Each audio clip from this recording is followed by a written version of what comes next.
chapitre des témoignages, moi je pourrais juste ajouter un petit témoignage au sujet de notre petit-fils, un de nos petits-fils. À l'adolescence, il a été assez perturbé, une adolescence difficile. Il a fait quelques bêtises qui l'ont conduit à payer certaines dettes envers la société. Et on a beaucoup prié pour lui. Et aujourd'hui, je peux vous dire qu'il est pleinement engagé avec le Seigneur. Il s'est fait baptiser il y a environ une année. Ensuite, il a senti dans son cœur que le Seigneur l'appelait. Il est parti faire une école de jeunesse en mission au Brésil.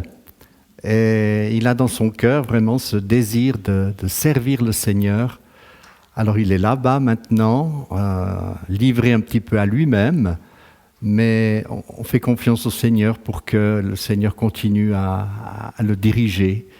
Et c'est vraiment une source de reconnaissance, de joie, de savoir que maintenant, ce petit-fils, eh bien, il est entre les mains du Seigneur et qu'il va, je crois, réussir sa vie après des aléas un petit peu plus compliqués à l'adolescence.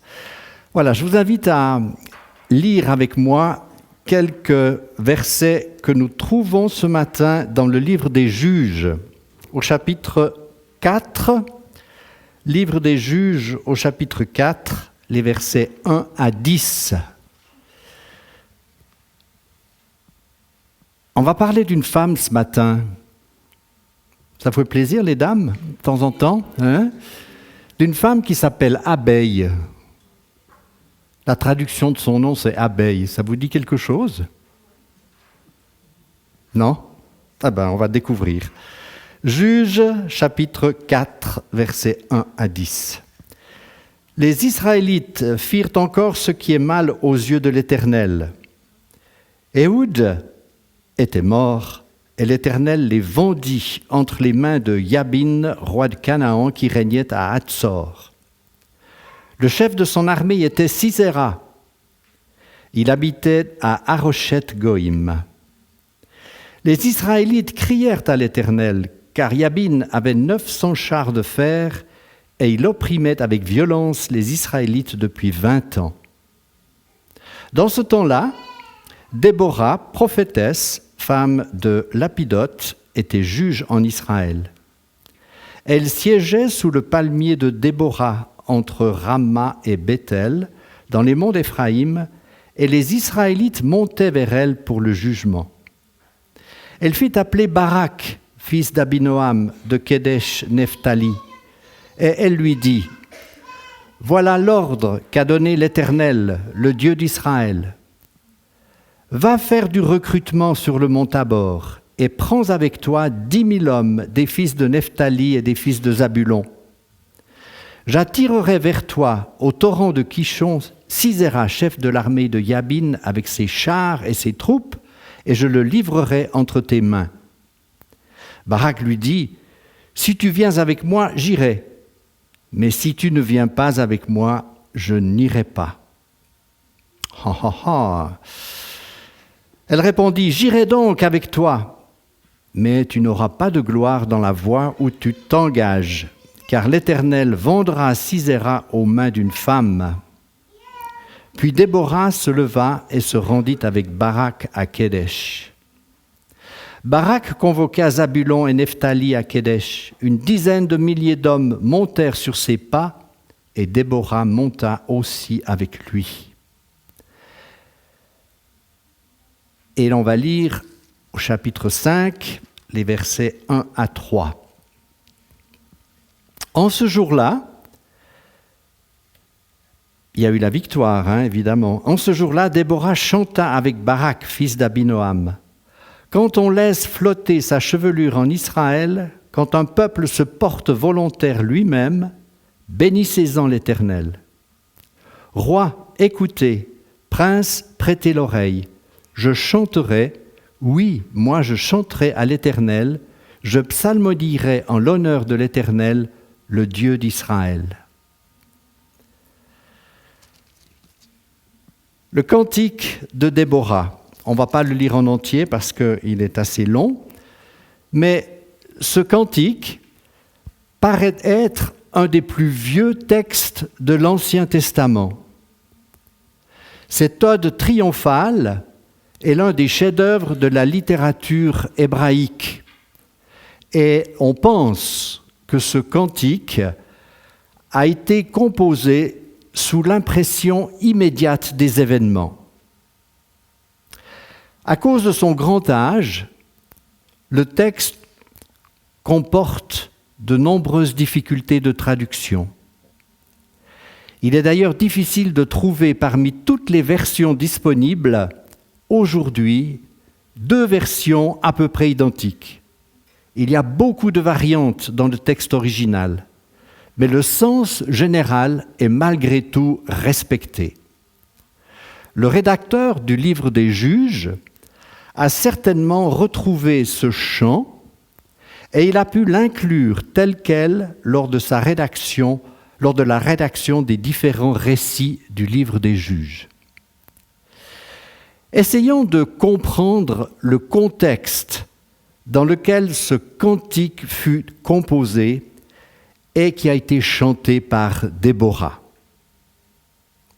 Le contexte nous montre qu'Israël est à nouveau opprimé à cause de sa désobéissance. L'oppresseur s'appelle Jabin ou Yabin. Il est roi de Canaan, il est puissant et il a un chef d'armée nommé Sisera et il possède 900 chars de guerre et ça fait 20 ans qu'il terrorise Israël. Mais cette domination a assez duré et Déborah, prophétesse et juge en Israël à cette époque, va adresser une parole prophétique à Barak, afin que Barak, chef de l'armée, lève une armée pour aller et vaincre l'oppresseur Jabin. Et à nouveau, ce qu'on lit souvent dans le livre des Juges, on voit que l'Éternel va se manifester glorieusement et il va livrer à Barak toute l'armée de Sisera grâce à un orage providentiel et torrentiel qui fit grossir le torrent de Kison dans lequel s'embourbèrent les chars de l'armée de Sisera. Les versets 17 à 23 nous montrent que Sisera a fui et qu'il est entré dans la tente de Jaël. On va d'abord lire ce texte parce que je pense qu'il est important. Barak poursuivit les chars et l'armée jusqu'à Haroshet-Goïm et toute l'armée de Sisera tomba sous le tranchant de l'épée sans qu'il en reste un seul homme. Sisera s'enfuit à pied dans la tente de Jaël, femme de Héber, le Kénien, car la paix régnait entre Yabin, roi de Hatzor, et la famille de Héber, le Kénien. Jaël sortit au-devant de Sisera et lui dit « Retire-toi, mon Seigneur, retire-toi chez moi, sois sans crainte. » Il se retira chez elle dans la tente, elle le cacha sous une couverture.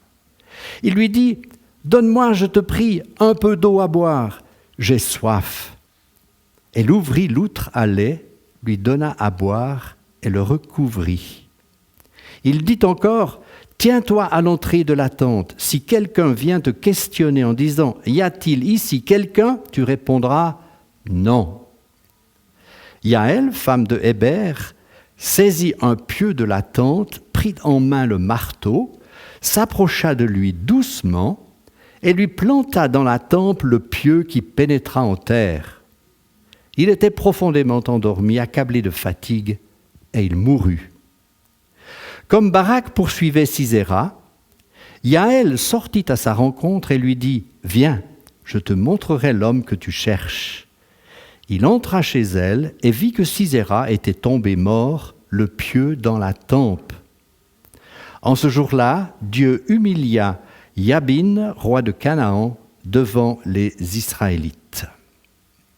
la main des Israélites s'appesantit de plus en plus sur Yabin, roi de Canaan, jusqu'à ce qu'ils aient exterminé Yabin, roi de Canaan. Et c'est à la suite de cette victoire que Déborah a composé ce cantique de délivrance en l'honneur de l'Éternel. Elle décrit dans ce cantique, entre autres avec beaucoup de précision, les différentes tribus qui prirent part à la guerre et celles qui n'ont pas voulu ou qui n'ont pas osé s'engager à la suite des autres. Juges 5, les versets 12 à 18, je lis en français courant ce texte. « Réveille-toi, Déborah, et interviens. Lève-toi, entonne un chant de guerre. Debout, Barak, fils d'Abinoam, ramène tes prisonniers. Les survivants ont rejoint les chefs, le peuple du Seigneur s'est rassemblé auprès de lui comme des héros. Les vainqueurs des Amalécites sont venus d'Éphraïm, Benjamin les a suivis et s'est mêlé à leurs troupes. Le clan de Makir a fourni des chefs et la tribu de Zabulon des officiers. Les chefs d'Issachar ont rejoint Déborah. Issachar, fidèle à Barak, s'est précipité à sa suite dans la plaine, mais dans les clans de Ruben, on a tenu des discussions sans fin. Pourquoi êtes-vous restés près des enclos à écouter les bergers appeler leurs troupeaux ? Oui, dans les clans de Ruben, on a tenu des discussions sans fin. En Galaad, à l'est du Jourdain, les tribus n'ont pas bougé. La tribu de Dan est demeurée à proximité de ses navires. Celle d'Azer est restée de même au bord de la mer, près de ses ports. Les gens de Zabulon, eux, tout comme ceux de Nephtali, ont accepté d'affronter la mort sur les champs de bataille. Nous constatons donc dans ce récit que certaines tribus ont pleinement répondu à l'appel de Barak et de Déborah, alors que d'autres ne se sont pas sentis concernés du tout. Peut-être qu'on rencontre un peu ce même climat parfois dans l'Église de Jésus, c'est-à-dire certains sont prêts à s'engager, certains sont prêts à prendre leurs responsabilités, à soutenir l'Église, soutenir le pasteur, les anciens. Il y a des gens qui sont prêts à se mouiller, et puis il y en a d'autres qui peut-être restent un peu en retrait, peut-être qu'ils n'ont pas confiance en eux-mêmes, peut-être qu'ils n'osent pas s'engager, peut-être que, il y a toutes sortes de choses qui les retiennent. Mais ce qui est important, c'est qu'ensemble, nous puissions faire le travail du Seigneur, avoir le témoignage qui est puissant pour sa gloire. On voit par exemple que dans le clan de Ruben, une des tribus d'Israël, dans cette tribu d'Israël, ils n'ont pas osé aller pleinement s'engager. Les versets 15 et 16 nous disent par exemple de Ruben, « Les princes d'Issachar furent avec Déborah. Issachar est pour Barak, il fut envoyé sur ses pas dans la vallée. Par contre, près des ruisseaux de Ruben, grandes furent les résolutions du cœur. Ruben, pourquoi es-tu resté entre deux parcs, à écouter le bêlement des troupeaux ? Au ruisseau de Ruben, grandes furent les délibérations du cœur. » Le clan de Ruben. D'abord, qui est Ruben ?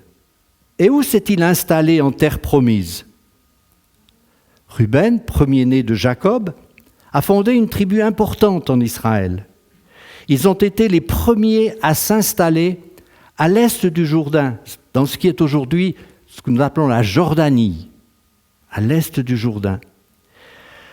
Donc Ruben vit en marge du reste du peuple, qui lui se trouve de l'autre côté du Jourdain. Il ne souffre pas directement de l'oppression des Cananéens. Alors, dans le clan de Ruben, pourquoi s'impliquer ? On voit qu'ils ne se sont pas sentis concernés par le sort de leurs frères. Il y a eu des discussions sans fin au milieu d'eux quant à la valeur du projet. Est-ce que ça vaut la peine qu'on s'engage avec les autres tribus pour aller combattre ? Est-ce qu'il y avait dans Ruben, au sein de cette tribu, des divisions internes ?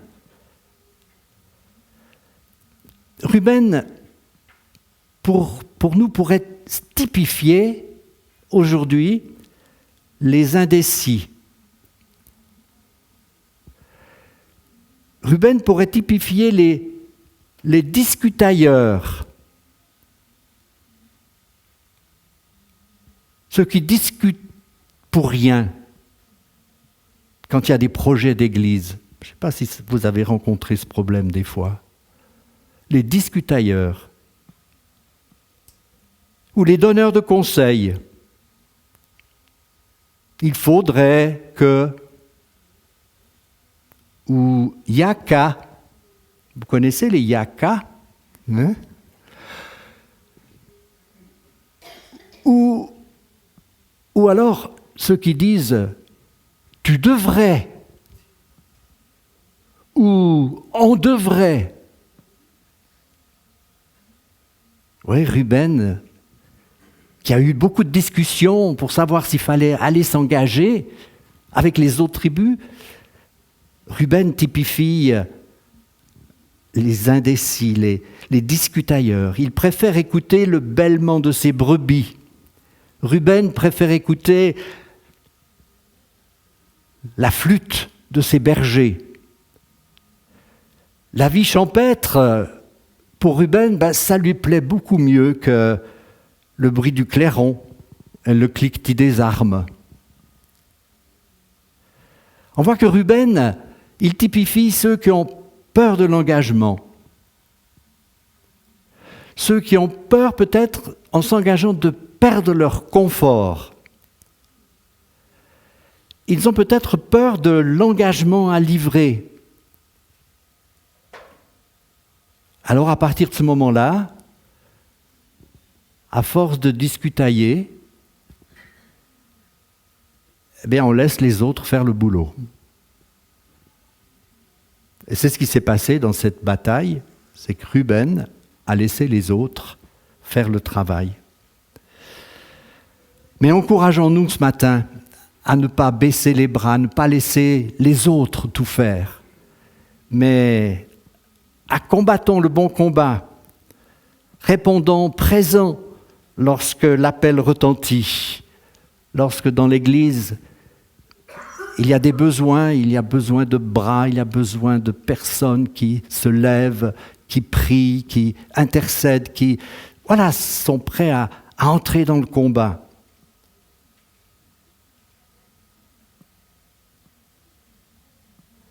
Considérons-nous, tant que nous sommes sur cette terre, comme étant en mission.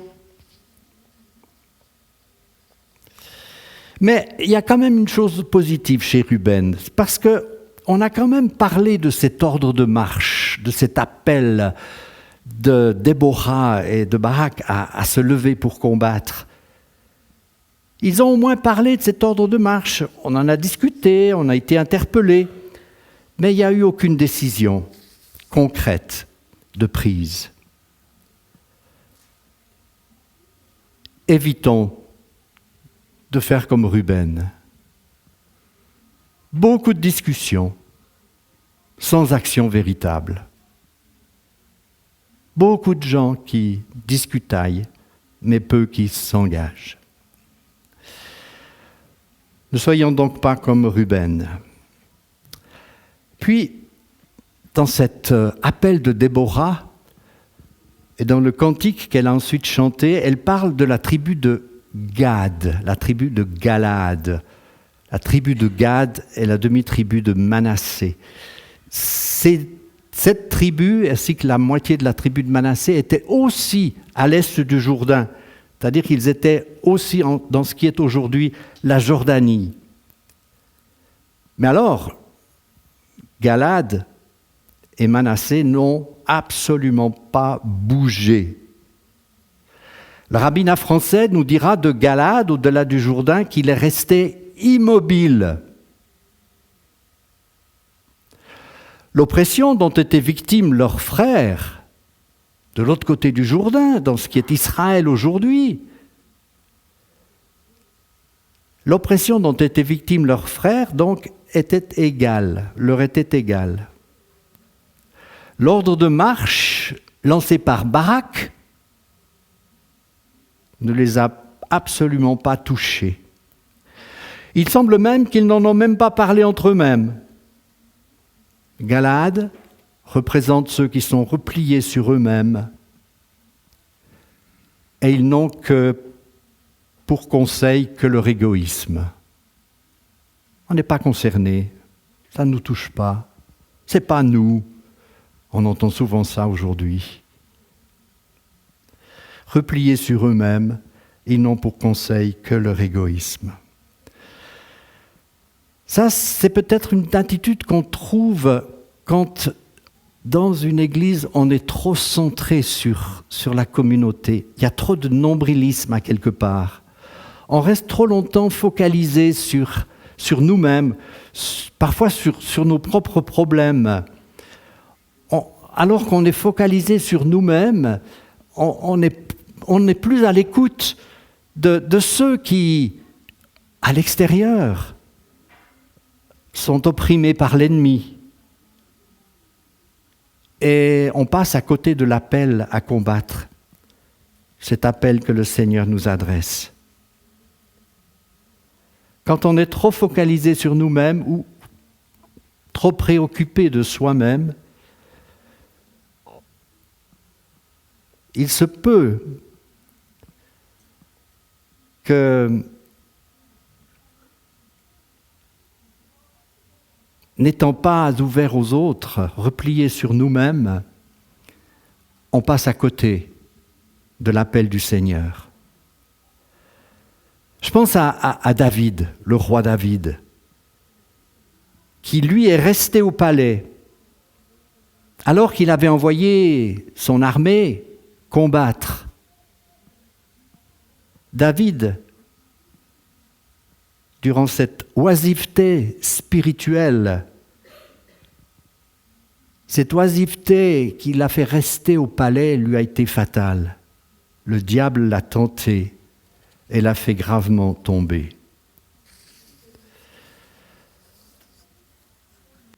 Donc ne restons pas focalisés sur nous-mêmes, mais ayons cette ouverture de cœur et d'esprit vers les autres.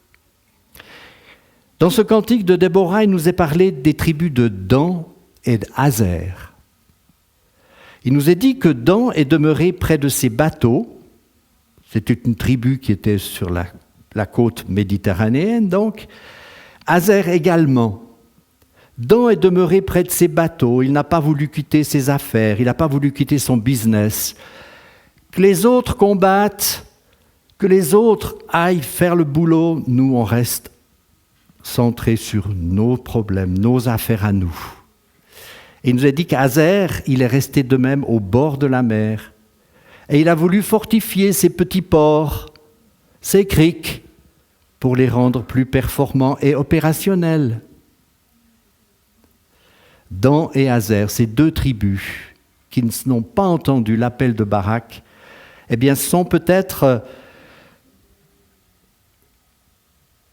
pris par la recherche, typifient peut-être ceux qui sont pris par la recherche de leurs propres intérêts, qui sont pris par les soucis de la vie, qui n'ont pas le temps de s'occuper des autres, ni de soutenir ceux qui luttent, qui prient et qui mènent le bon combat de la foi.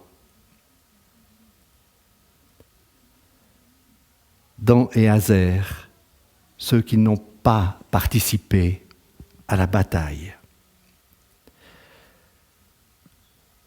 Après, il nous est parlé des gens de Zabulon et de Nephtali. Tout ça, ce sont les tribus d'Israël, donc Zabulon et Nephtali. Alors, Zabulon et Nephtali, eux, par contre, ils se sont levés. Ils ont répondu à l'appel de Barak et de Déborah. Ils ont accepté d'affronter la guerre, d'affronter la mort, Ils ont risqué leur vie au mépris de la mort et ils ont pu voir alors la puissance du Seigneur à l'œuvre. Ils ont pu contempler l'intervention miraculeuse du Seigneur. Ils ont pris part à la victoire et à la libération. Zabulon et Nephtali, 2 tribus qui se sont levées et qui ont pu voir l'action du Seigneur, l'intervention du Seigneur. Pourquoi ? Parce qu'ils étaient du côté du Seigneur. Et quand on se met du côté du Seigneur, on peut voir ses interventions, on peut voir la manière dont il agit et dont il se manifeste. Ils ont pris part ainsi à la victoire et à la libération. Dans Juges 4, les versets 14 à 16,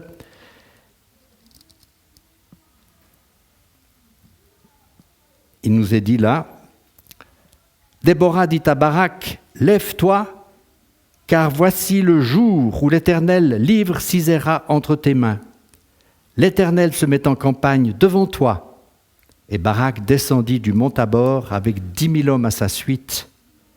L'Éternel mit Sisera, tous ses chars et tout son camp en déroute devant Barak, par le tranchant de l'épée. Sisera descendit de son char et s'enfuit à pied. Barak poursuivit les chars et l'armée jusqu'à Haroshet-Goïm, et toute l'armée de Sisera tomba sous le tranchant de l'épée, sans qu'il n'en reste un seul homme. Les gens de Zabulon et de Nephtali qui se sont levés et qui ont vu ainsi l'intervention du Seigneur. L'intervention du Seigneur, elle n'est pas pleinement décrite dans le livre des Juges au chapitre 4. C'est plutôt suggéré dans le cantique de Déborah, où il est dit là que les écluses des cieux se sont ouvertes, il y a eu un très fort orage qui a complètement mouillé et détrempé le sol, et tous les chars de l'armée de Sisera se sont embourbés et Israël a pu frapper parce que les chars n'avaient plus aucune efficacité. C'est là que l'Éternel est intervenu pour Israël à ce moment-là. Et les gens de Zabulon et Nephtali ont pu voir la gloire de l'Éternel resplendir autour d'eux. L'ennemi a mordu la poussière, l'oppresseur fut vaincu et détruit. Au chapitre 23, en ce jour-là, au verset 23, Dieu humilia Jabin, roi de Canaan, devant les Israélites. La main des Israélites s'appesantit de plus en plus sur l'oppresseur, Yabin, roi de Canaan, jusqu'à ce qu'ils aient exterminé Yabin, roi de Canaan. Et il nous est dit ensuite que le pays a connu la paix pendant une période de 40 ans. C'est ce qui nous est dit dans le livre des Juges au chapitre 31. Il nous est dit « Le pays fut tranquille pendant 40 ans. » 40 ans, c'est toute une génération biblique, les 40 ans. Ça vous évoque quoi, les 40 Les 40 ans d'Israël dans le désert, les 40 années, les 40 jours d'Élie sur le mont Sinaï. Enfin, les 40 représentent toute une période dans l'histoire d'Israël qui est importante. Donc pendant 40 ans, toute une génération. On sait qu'il ne peut pas y avoir de victoire s'il n'y a pas de combat. C'est parce que les tribus de Zabulon et d'Aser se sont levées et ont combattu qu'il y a pu avoir la victoire. Alors, en concluant, je vais essayer de nous poser quelques questions. Vous êtes d'accord ? À quelle tribu est-ce qu'on appartient ce matin ? Est-ce qu'on appartient à la tribu de Ruben? Vous vous souvenez, Ruben, ce qu'il a fait? Ben, il n'a rien fait. Il a beaucoup parlementé. Il a beaucoup discutaillé, mais sans résultat. Il a préféré écouter le bêlement de ses troupeaux et puis le chant des flûtes de ses bergers. Ruben. Non, on ne veut pas appartenir à Ruben. Et puis Galad. Ben lui, il n'a même pas levé le petit doigt pour secourir ses frères qui étaient opprimés. Donc on ne veut pas appartenir à Galad non plus. On veut être conscient des problèmes, conscient des difficultés que vivent nos frères et sœurs et nos amis dans le monde. Et on veut être prêt à aller les secourir. On ne veut pas non plus appartenir à la tribu de Dan et d'Azer, parce que ces deux tribus étaient trop préoccupées par des considérations d'ordre matériel. Ils s'attachaient aux choses d'ici-bas. Et on ne veut pas appartenir à ce type de tribu, de gens qui s'attachent aux choses d'ici-bas. Et qui s'attachent tellement que quand il faut les quitter, ils sont incapables de le faire. On veut ressembler plutôt aux gens de Zabulon et Nephtali. C'est ceux qui se sont levés, qui se sont engagés, qui sont partis au combat, qui ont pu voir l'intervention du Seigneur, qui ont pu voir sa gloire. C'est à ceux-là que nous voulons ressembler. Être de ceux qui se lèvent, de ceux qui sont prêts à combattre, de ceux qui sont prêts à s'engager dans la prière, dans l'intercession. On a entendu l'appel pour la prochaine veillée de prière, et bien que les gens puissent, vous puissiez vous lever, faire partie de cette veillée de prière pour être prêt à intercéder, à prier, à s'engager. Parce que je crois qu'il y a toujours de la place dans les réunions de prière. C'est jamais une manifestation où l'Église déborde. Vous avez déjà vu? Rarement. Pourtant, on a besoin de nous retrouver ensemble et de mener le combat ensemble, d'être de ceux qui, sont concernés par la vie et la marche de l'Église et qui soutiennent ainsi tous ceux qui sont engagés et qui soutiennent le pasteur également. Donc il y a de la place pour rejoindre tous les groupes qui fonctionnent dans l'Église et qui ont besoin de force, de renouveau. Comment se rendre utile dans l'Église? Où est-ce que je pourrais m'engager si je ne suis pas encore engagé? Est-ce que je pourrais participer au combat? Est-ce que je pourrais participer à la marche, à la vie de l'Église, à son avancement? Je crois qu'il y a toujours de la place pour l'engagement dans chaque Église.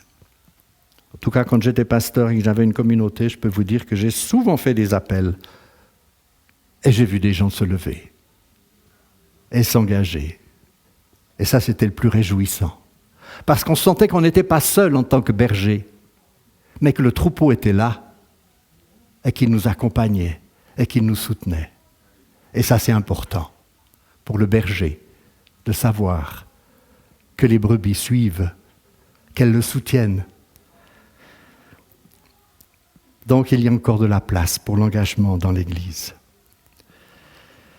Paul pouvait dire, à la fin de sa vie, ce texte que l'on connaît presque par cœur, ce texte de l'épître à Timothée. Paul pouvait dire à la fin de sa vie, « J'ai combattu le bon combat, j'ai achevé la course, j'ai gardé la foi. » J'ai combattu le bon combat. J'ai achevé la course, mais j'ai gardé la foi. Et alors je sais que la couronne de justice m'est alors réservée. Le Seigneur, le juste juge, me la donnera en ce jour-là, et non seulement à moi, mais à tous ceux qui auront aimé son apparition. Cette couronne, elle nous attend. On est encore engagé dans le combat. On n'a pas fini. Mais ce qui est sûr, c'est que la victoire est pour ceux qui sont du côté du Seigneur. La victoire, elle est pour nous.